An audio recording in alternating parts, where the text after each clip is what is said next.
If you're in the market for a new garage door opener and having trouble like I was, then you may want to keep watching, because I've just tried a new garage door opener system that I've never used before. This is the Chamberlain 1.25 horsepower smart garage door opener with video keypad.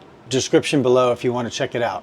Whenever I walk into the vicinity of my garage, this light comes on automatically.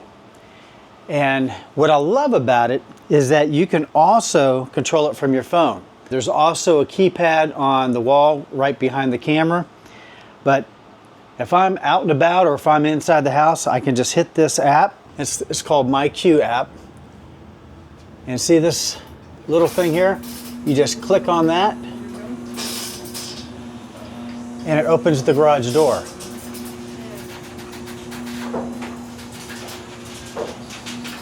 Notice how quiet it is. It's super, super quiet. The only thing you hear is the sound of my garage door, which it probably needs to be oiled, but it's super quiet.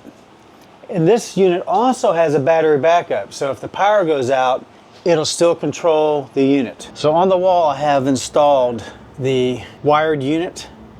So this is just a flip pad, so you can learn the unit from here, which basically allows you to control the main unit.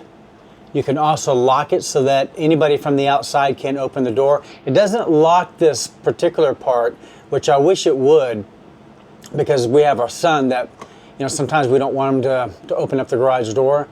But this basically keeps anybody from using any wireless unit outside of the garage.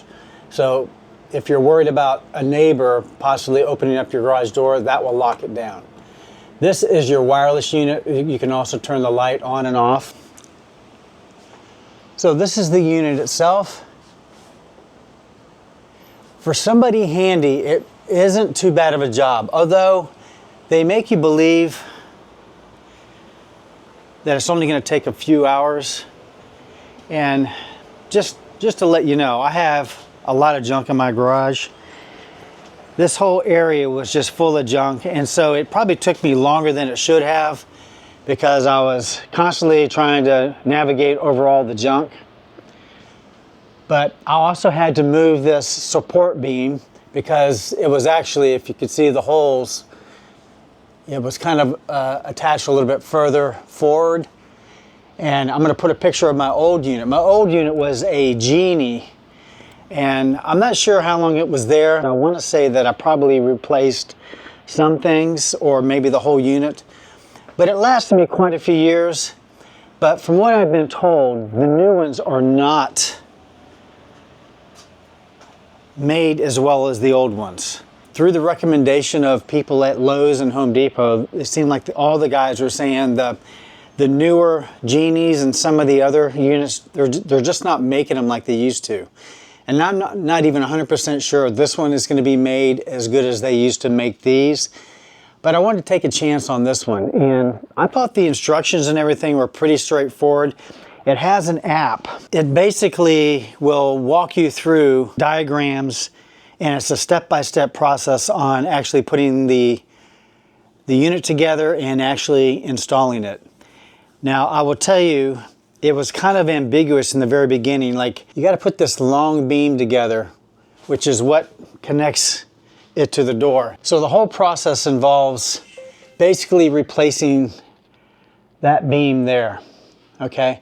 So what ended up happening is when I put it together, I didn't know, wasn't really clear on what end goes which way. So you had to be careful on how you put the two together. It did wear me out because I'm not as young as I used to be, but I used a combination of a step stool and this, what kind of ladder? The little giant ladder.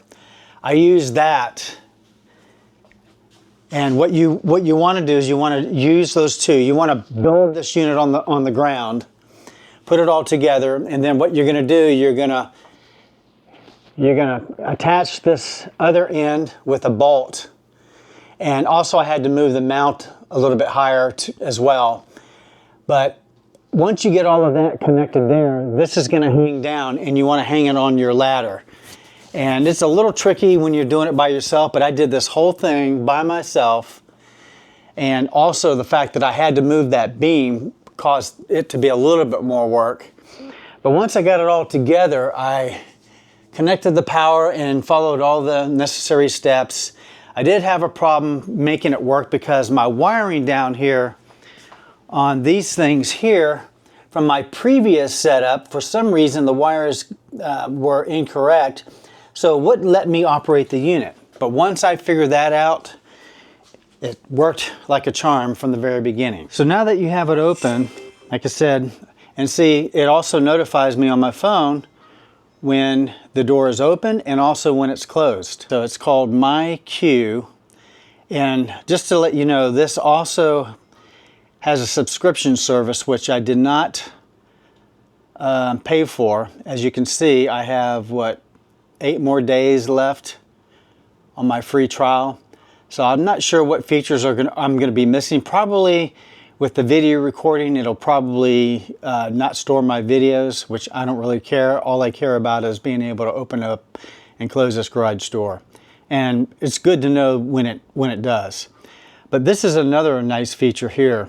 So what I didn't show you is it came with a video keypad, which basically allows me to open it up from the outside and it shows a video of anybody approaching. If I want to close it, I can just type in my keypad and then it'll close the door.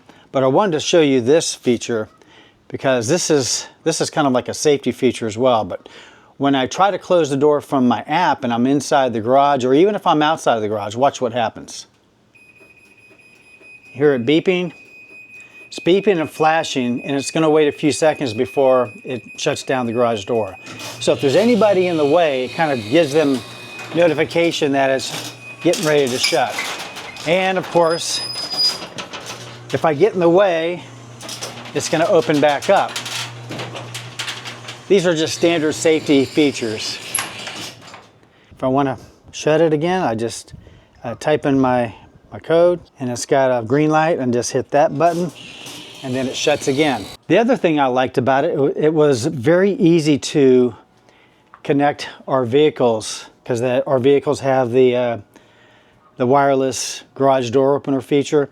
And so I have a 2013 Highlander and a 2014 Honda Pilot, and they both connected without any problem whatsoever. It also comes with 2 additional wireless controllers, so you know, if we did not have those features in our vehicles, we could, open them up with those. So all in all, I'm very happy with this unit. I would say that if you're not handy, or maybe if, you're just not capable of doing the kind of work it takes to install this, because it does take a little bit of effort and it takes time.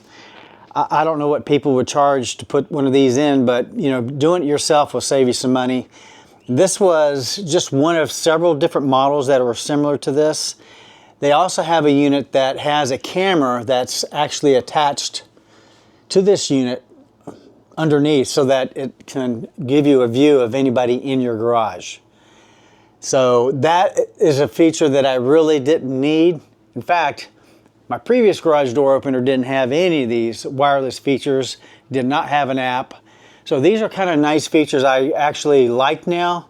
So whether you think you need them or not, you don't really need them, but they're definitely nice to have. I highly recommend this unit for anybody looking for a garage door opener. So if you like this video, please hit the subscribe button, the like button, and hit the bell if you want to see notifications on my next videos. I'm going to be doing more videos like this. Check the description below if you're interested in buying. I do get a small commission for recommending this device. This is something I recommend. I don't know the longevity or the reliability of how well it's going to last, but based on just the performance of it now, it seems like a nice unit. And based on the reviews from people at like Home Depot and Lowe's, they seem to be the ones that those people are recommending. Not sure if it's because they get incentives for recommending them, or if just because they probably hear more or fewer complaints on these Chamberlain units. And like I said, the biggest thing I had for the longest time is I had done without a garage door opener because I just was putting off making the installation, or removing the old one and putting the new one up. So that was also time consuming. I actually had to take the old one down, put the new one up, and the fact that it didn't fit, that was a little bit of a problem. But I was able to do it. It just, as long as you give yourself some time, and especially if you have some help, that always makes the job go easier. So hope you like this video, and I appreciate you watching. Have a great day. Take care.